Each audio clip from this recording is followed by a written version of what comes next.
சிவா வந்து ஒரு லைன் சொல்லியிருந்தாரு.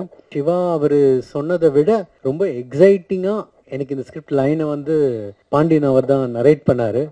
ஸோ அந்த மாதிரி ஒரு ப்ரொடியூசர் வந்து ஒவ்வொரு ஸ்டேஜ்லயும் கிட்டத்தட்ட ஒரு கோ டைரக்டர் மாதிரி கூடவே டிராவல் பண்ணி லிரிக்ஸ் செலெக்ஷன்ல இருந்து சிங்கர்ஸ்ல இருந்து அது அந்த ஒரு இன்புட் வந்து எங்களுக்கு ரொம்ப ஹெல்ப் பண்ணுச்சு. அண்ட் இன்ஃபேக்ட் ஒரு எப்பவுமே பர்செப்ஷன் பார்த்தீங்கன்னா ஒரு கிரியேஷன் சைட்லேருந்து இருக்காது, ஆடியன்ஸ் பெர்ஸ்பெக்டிவ்லேருந்தே இருக்கும். ஸோ அதனால் ஒரு லிரிக் கொடுக்கும் பொழுதே சார் இது இது எனக்கு புரியுது, இது நல்லா இருக்கு, அங்கே ஆரம்பிச்சு அப்படியே உள்ள வருவார். ஸோ தட் ஹெல்ப் பண்ணுச்சு. அண்ட் அவர் மனநிலை எப்படி இருக்கும்னு உண்மையிலேயே எனக்கு இப்போ எனக்கு அண்டர்ஸ்டாண்ட் பண்ண முடியுது. கண்டிப்பாக இப்போ ஒவ்வொரு படம் முடியும் பொழுதும் அந்த வெள்ளிக்கிழமை அது ரிலீஸ் ஆகும்போது கொஞ்சம் ஒரு நம்ம மைண்ட் செட் வச்சே நமக்கு தெரிஞ்சிடலாம், ஓகே இந்த படத்து மேலே நம்ம கான்ஃபிடன்ஸ் வச்சிருக்கோம், ஓகே ஓடுமா ஓடாதா அப்படிங்கிறது.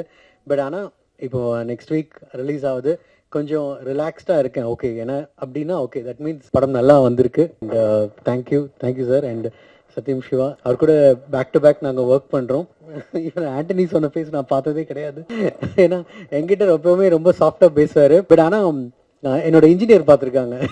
ஸோ வெஸ்லி சொல்லுவார், சார் ஐயோ பயங்கர டெரர், அப்படியா இல்லை நான் பார்த்ததே இல்லாமல். பட் ஆனால் இது அவர் சொன்னது, அவருக்கு வேலை வாங்குறது வந்து அது அவருக்கு ரொம்ப ரொம்ப ஸ்மூத்தாக வரும். அவருக்கு என்ன தேவையோ அது அவ்வளோ அழகாக தெளிவாக கன்வே பண்ணுவார். பட் இந்த படம் வந்து ஒரு காம்ப்ளெக்ஸ் என்ன சொல்ற ஒரு ஹெவியான ஒரு சப்ஜெக்டை ஹேண்டில் பண்ணுது. அது நினைச்சிருந்தா கொஞ்சம் அப்படியே கான்ட்ரவர்ஷியல் டோன்குள்ளேயும் போயிருக்கலாம். பட் அதை ரொம்ப அழகா ஹேண்டில் பண்ணி லாஸ்ட் வரைக்கும் ஒரு த்ரில்லரா அதை எடுத்திருக்காரு.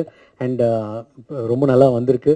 And Sasi sir, thanks lot sir, back to back work பண்ற அந்த சான்ஸ் கிடைச்சதுக்கு. And I don't know, love you sir.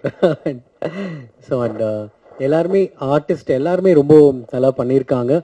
And சின்ன சின்ன கேரக்டர்ஸ், இன்னும் ஒரு தாத்தா கேரக்டர் ஆகட்டும், இங்கே பேசின எல்லாரும், அண்ட் அஃப்கோர்ஸ் நம்ம ஹீரோயின்லேருந்து எல்லாருமே, ஏன்னா அவங்களுக்கு ஏன்னா இந்த படம் வந்து கேரக்டர் ட்ரிவனாக இருக்கும். ஒரு கேரக்டர் மேலே மட்டும் ட்ராவல் பண்ணாமல் எல்லாம் ஒரு மல்டிபிள் கேரக்டர்ஸ் இருப்பாங்க. அந்த இடத்துல இருக்கிற அத்தனை பேரோட இமோஷன்ஸும் ஒரு சின்ன சின்ன பார்ட் ஸ்டோரியை மூவ் பண்ணிக்கிட்டே இருக்கும். அதனால everyone has done a great job.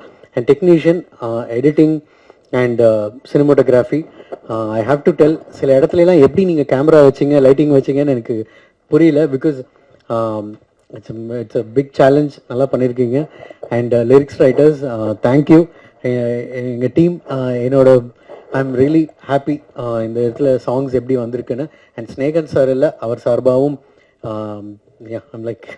I'm thanking him. வல்லவன் செயலி இப்போதே பதிவிறக்கவும்.